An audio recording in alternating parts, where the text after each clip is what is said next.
Hello all, Jeff here with a new video back with round 3 of the Logitech McLaren G challenge. We're just showing you the open wheel race because this was easily out of my 3 races the most entertaining of the lot. As you can see, we are at Watkins Glen in the Dallara IR01, the open wheel division. Now Emily Jones was in this race and she was right up the front, but this is our qualifying lap.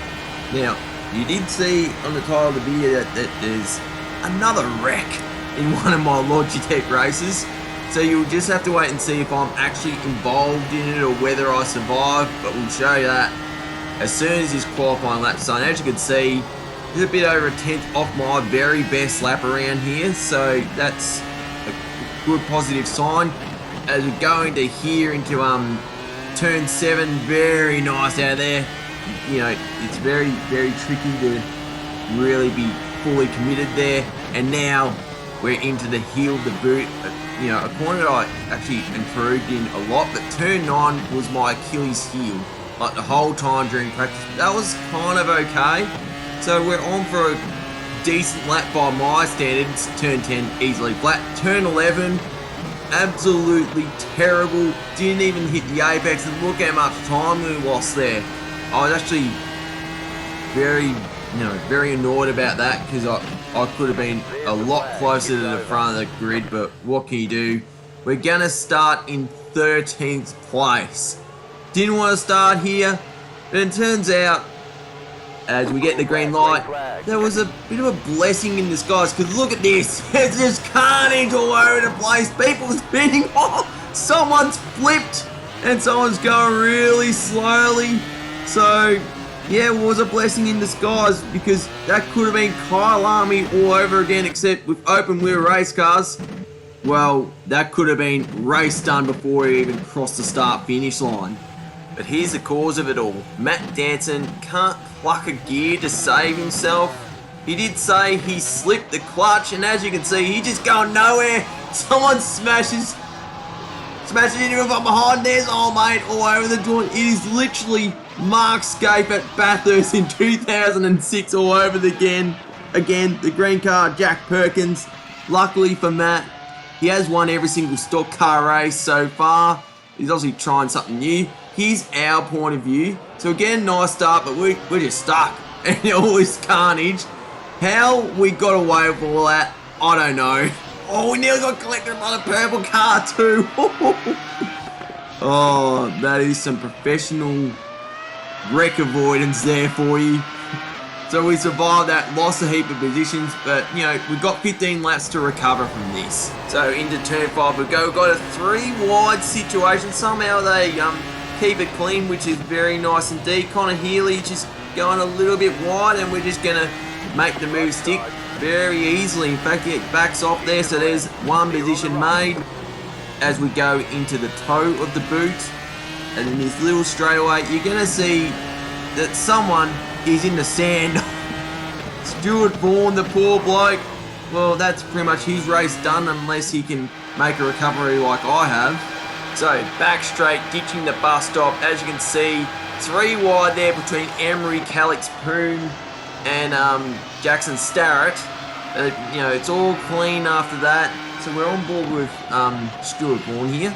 So he's the one that was in the gravel at the heel. So let's just see what happens here as we go into the toe. You know, it was a Jaden Ladditch who was thinking about making the move here, but not the case. However, we go into the braking point for the heel. There we go. Bit of a punt. There may be a little bit of net code. A bit hard to tell there. So unfortunate there for Stuart Vaughan. However, he just loses control and bang! Bruce Long T-bones him. Very similar to what happened to me in the regional grand final last year. Madsy gives me the punt, net code on his end. I lose control and bang! Ranger T-bones me. But this time, Stuart Vaughan didn't end up on his roof. So on board with Connie Healy here, as you can see, gets very wide out of turn 5 and then into the toe, and as you can see, we get by him. He's obviously a little spooked, maybe he was involved in the wreck, and he just gets a wheel or two on the grass, full throttle, bang, that's his race done. Meanwhile, Matt Danson is going to try and complete a lap and just send the car to the pits. However, the whole field's going to lap him and he hasn't even completed a lap, the poor bloke. So, yeah, very, very unfortunate for him. I mean, he's already through the stock car semi-finals. He's shown he's got the pace in qualifying in open wheel though. So he's got a couple more races to see if he can manage to finish in the top 3. Because as you saw, he finished in P2. There we go, we get by Matt very easily. But we'll skip to the end of lap 6. Because as you can see, we are, what, 8th position now. So we've gained a lot of ground just from surviving, basically. So behind Phil Blackmore here, Ryan Ducati and McCarthy not far away either. So we're going to think about making a move at Phil on the back straight because on iRacing the slipstream is very, very strong no matter what car you're going to use. And as you can see, I wasn't really in the slipstream enough there. So we do get along the side there, but as you can see, he's quite clearly got a better run to turn 5. So we'll just wait it out.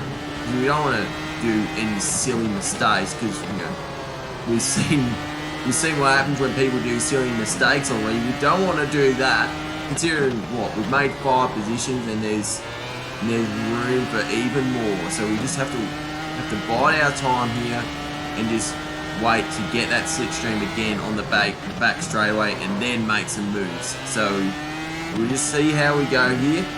It's just a little waiting game until we get to turn 5, and as you see, we are not using the bus stop chicane. I would imagine it would cause carnage using these cars at the bus stop, but anyway, what can you do? So, as you can see, nowhere near the apex of turn 11, like qualifying, so nothing new there. So, here we go, break into turn 1, so, you know, that's very nice. Gain a little bit of ground, could have used a bit more of that asphalt, what can you do there? But as I said, that slipstream is very strong. So here we go. We're going to get in this slipstream. Will we be able to make 2 moves at the same time? It looks like we can. Ducati and McCarthy, well, he's got nothing. No, we weren't close enough. Anyway, look, what is it? Lap 8, so plenty of time. So it meant setting ourselves up for the back straight again as we begin lap 9. Ryan's all over the joint, a bit of a dodgy run out of turn 1. Here we go. Phil Blackmore is going to get the run on Ducati and McCarthy here. But so are we. It's like Hakkinen passing Schumacher whilst getting around Zonta at Spa in 2000. We're going to get by both of them there. And we're stoked. And, you know, we are in P6. Who would have thought? Very nice recovery. However, it's not over because Blackburn and Ducati and McCarthy will be getting my slipstream now. So we've just got to monitor these. As you can see, Phil Blackburn did get a run, but he's going to back off. So, you know, we keep 6th position for now. So we've just got to keep an eye on that in case things happen in the next few laps. But we ended up running away slightly. As you can see, we're about to get by a back marker here. Hopefully Adrian lets us through. We were held up a little bit there, but he gives us the room.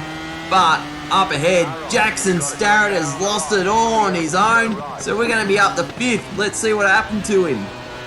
So going into the chute, he takes the apex very nicely there, but gets a few wheels on the grass, and that's all it takes. Unfortunately, there isn't much runoff here, and loses control. So he's in the fence again.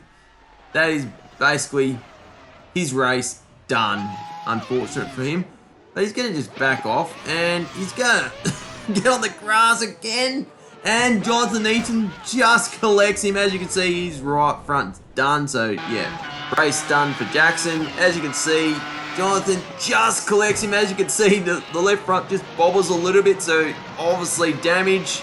So, he's going to have to put up with that for the rest of the race. As we skip to lap 14, Ryan Ducati and McCarthy is back in this thing. He got a good slipstream. Obviously, I was a bit hampered by that Jackson Starrett wreck while Ryan wasn't. So as you can see, it's not over here. He could still grab 5th position here. So you just never know what's going to happen. So as we get a little bit of a slide out of the toe and now into the heel. So Of course, braking hard, and Ryan just braked way too late. He's got nowhere to go, the poor bloke. So that's pretty much, unless we don't make a mistake, that is 5th place, penciled in the race after starting 13th. Who knows what could have been if we started like up the front and didn't try to negotiate a wreck. We could have been right up there for a really, really good position. I mean, 5th's great. I mean, it could have been a top 3, you just never know. But, considering I'm 3rd in points at the moment, so I will take that for sure. And, you know, I'm 8th in points in stock car and sports car as well, so it looks like if things still go well, we'll be in the regional semi-finals for all 3 divisions, but there's still a lot of work to go. And besides, the top 3 in each race goes through, but only the top 3, even if it's repeat winners. This time it was Emily Jones, Calix Boone, and Jaden Ladich. First time races in the series for them. They're straight through to the semis. If we get a top 3 in one of the races next time, that'll be a bonus, but there will be a lot of sweat involved, that's for sure. But anyway, there you have it. So if you did like the video, I appreciate giving me the thumbs up. Leave a comment, let me know what you think. And if you did want to see more of my content, maybe consider subscribing and tapping the notification icon. Anyway, this is Jeff here. Happy racing. Cheers and goodbye.